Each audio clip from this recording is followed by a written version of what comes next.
Already శ్రీకాకుళంలో గతంలో కూడా మేము కొన్ని చెరువులను ఆల్రెడీ ప్రభుత్వం ద్వారానే మేము రక్షించబడ్డాం. మేము ఏదైనా కూడా పర్టికులర్గా ఏదైనా చట్ట ప్రకారంగా వెళ్తున్నాం. కొన్ని చెరువులు రక్షించాం, ఇంకా కొన్ని చెరువులు రక్షించవలసి ఉంది. అందులో భాగంగానే ఈవేళ మేము కిల్లిపాలెం వచ్చాం. అక్కడ రైతులతో మాట్లాడుతుంటే మాలని సాధువులకి ఎంత బాధ అనిపిస్తుందండి.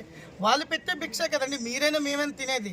అయితే మేమేంటంటే సామరస్యంగా అక్కడ అధికారులు ఎవరైతే ఉంటారో వాళ్ళ దృష్టికి తీసుకెళ్తూ ఉంటాం. కొన్ని వాళ్ళు చేస్తూ ఉంటారు. మరి కొంతమంది కింద స్థాయి అధికారులు ఎవరైతే ఉంటారో ఈ యొక్క లాలూచి పడిపోతున్నారండి. ఇది మాత్రం సత్యమండి.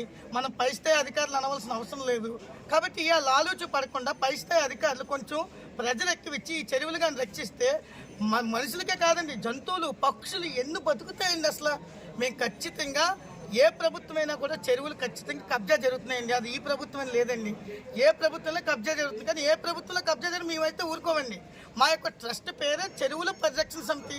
ఎక్కడ నీరు యొక్క భాగం ఎక్కడైతే ఉంటుందో, ఎక్కడ వాటర్ బాడీస్ ఉంటే అక్కడ ఖచ్చితంగా ఈ భారతాన్ని ఖచ్చితంగా మా టీం వీళ్ళంతా అధ్యక్షుల వారు, వ్యవస్థాపకులు, ఇలా అందరూ కూడా ప్రతి ఒక్కరు ఉన్నారండి. మాకంటే ఒక టీం లేకుండా నేను వెళ్ళలేనే, నన్ను చంపేస్తారే.